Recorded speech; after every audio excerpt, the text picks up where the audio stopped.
नमस्कार दोस्तों, एक बार फिर से स्वागत है आपका हमारे चैनल अकाउंटिंग सॉल्यूशन में। आज मैं आपको बताऊंगा how to create new year in busy accounting software. जी हाँ दोस्तों, मान लीजिए अगर आपका बिजी के अंदर एक साल कंप्लीट हो जाता है और आपको नेक्स्ट ईयर की अकाउंटिंग करने के लिए जो ईयर क्रिएट करना होता है, बैलेंस क्वेरी फॉरवर्ड करने होते हैं, तो वो कैसे करते हैं बिजी के अंदर, आज इस वीडियो के अंदर हम जानेंगे। तो दोस्तों चलिए शुरू करते हैं आज की वीडियो।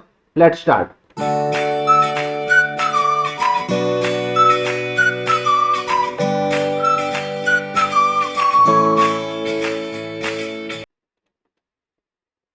दोस्तों बिजी के अंदर आप जब भी किसी ईयर की अकाउंटिंग कंप्लीट करते हैं या पूरा ईयर एंड हो जाता है, तो हमें नेक्स्ट ईयर की अकाउंटिंग करने के लिए या तो एक अलग से कंपनी बनानी होती है, अगर हम कंपनी अलग ईयर वाइज अलग अलग कंपनी बनाए तो। और अगर मान लीजिए आप एक ही कंपनी के अंदर कंटिन्यू ईयर्स में काम करना चाहते हैं, तो उसके लिए आपको उसी कंपनी के अंदर नेक्स्ट ईयर क्रिएट करना होता है। तो बिजी के अंदर नेक्स्ट ईयर कैसे क्रिएट करते हैं, उसके लिए आपको क्या करना होता है, उसके लिए आपको एडमिनिस्ट्रेशन में जाना है। यहाँ पर एक ऑप्शन दिया गया है change financial year. Change financial year के अंदर जाएंगे तो यहाँ पर आपको एक ऑप्शन दिया जाता है new year. New year from जो नेक्स्ट ईयर होगा। अभी हमारा यहाँ पे फाइनेंशियल ईयर क्या दिखा रहा है, 2024-25। तो नया ईयर क्या होगा, 2025-26। तो यहाँ पर अभी आ रहा है न्यू ईयर फ्रॉम 1/4/2025। आप इस पर एंटर करेंगे तो ये आपसे पूछेगा create new financial year, you are going to create new financial year.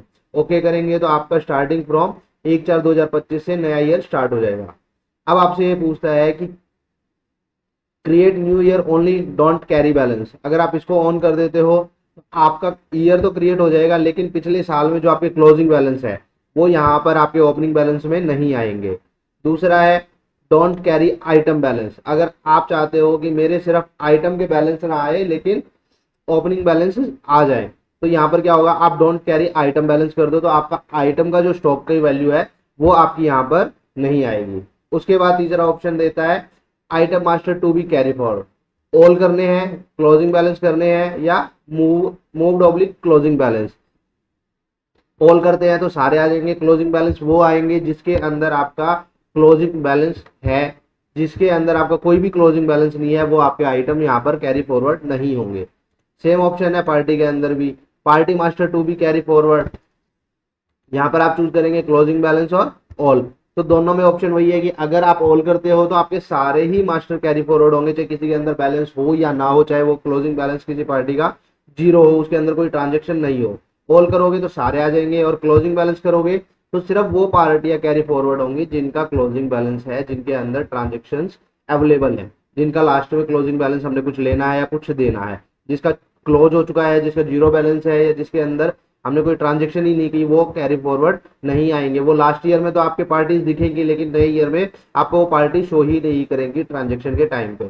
तो हम यहाँ पे क्या करते हैं, हम ऑल करते हैं, ताकि क्योंकि किसी भी टाइम पे हो सकता है कि लास्ट ईयर में वो उसमें ट्रांजेक्शन ना हो, ये हो सकता है इस ईयर में हो, या फिर लास्ट ईयर में उन्होंने बैलेंस क्लोज कर दिया हो, जीरो कर दिया हो, लेकिन ट्रांजेक्शन हमारी रेगुलर चल रही है, तो इसलिए हम उसको ऑल ही करके चलते हैं ताकि हमारा मास्टर जो है वो ऑटोमेटिकली आ जाए, हमें नया ना बनाना पड़े।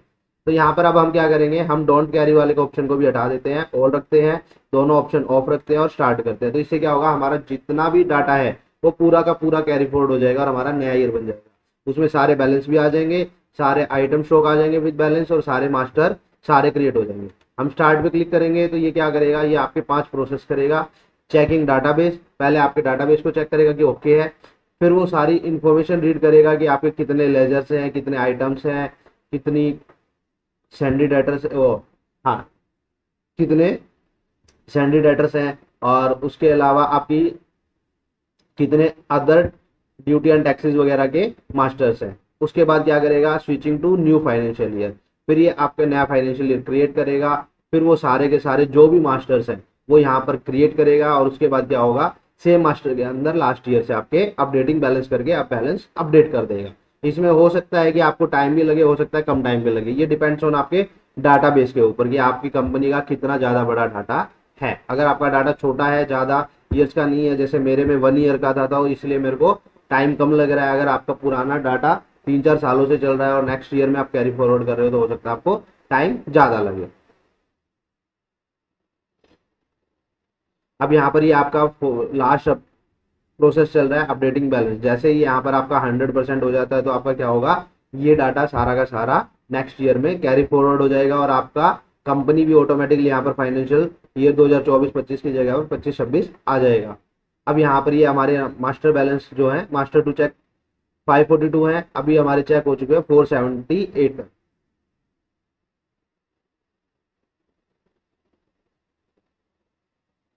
ये देखिए अब हमारा ऑलमोस्ट कंप्लीट हो गया है, हमारा डाटा फिनिश हो गया, फाइनेंशियल ईयर चेंज सक्सेसफुली। तो इस तरीके से अब हमारा क्या है, फाइनेंशियल ईयर क्रिएट हो गया है। अब आप यहाँ पे देखेंगे फाइनेंशियल ईयर हमारा क्या हो गया है 2025-26। अब अगर आपको वापस उसी में जाना है तो आपको चेंज फाइनेंशियल ईयर में जाना है और यहाँ पर क्या करना है, फाइनेंशियल ईयर फ्रॉम 1/4/24। आप इसकी शॉर्टकट की भी यूज कर सकते हो, शॉर्टकट की दी गई है F11। मान लीजिए F11 प्रेस करता हूँ डायरेक्ट, तो F11 से आपको ये पूछेगा स्विच टू फाइनेंशियल ईयर 24-25।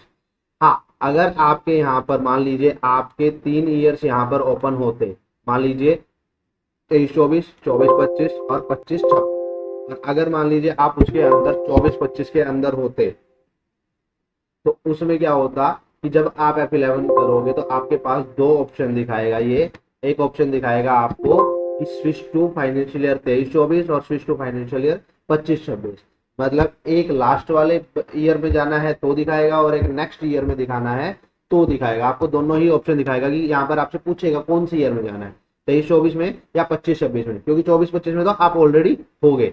तो इसलिए अगर आपकी कंपनी के अंदर ईयर 3 या 3 से ज्यादा है तो वो ऑटोमेटिकली आपसे पूछेगा कि एक लास्ट ईयर और एक उससे आने वाले ईयर में, नेक्स्ट ईयर में, तो दोनों में से आप जो भी चूज करेंगे आप वहां से स्विच कर सकते हो F11। अब मेरे को यहाँ पे 25-26 में स्विच करना है तो मैं क्या करूंगा, यस कर दूंगा, तो ये मेरा ऑटोमेटिकली क्या होगा 25-26 में जाके चेंज हो जाएगा। तो इस तरीके से दोस्तों आप नेक्स्ट या नया ईयर जो है बीजी के अंदर क्रिएट कर सकते हैं। तो थैंक यू दोस्तों आज की वीडियो के लिए। आपको हमारी वीडियो कैसी लगी कमेंट करके जरूर बताएं और हमारे चैनल को सब्सक्राइब करना ना भूलें। Thank you.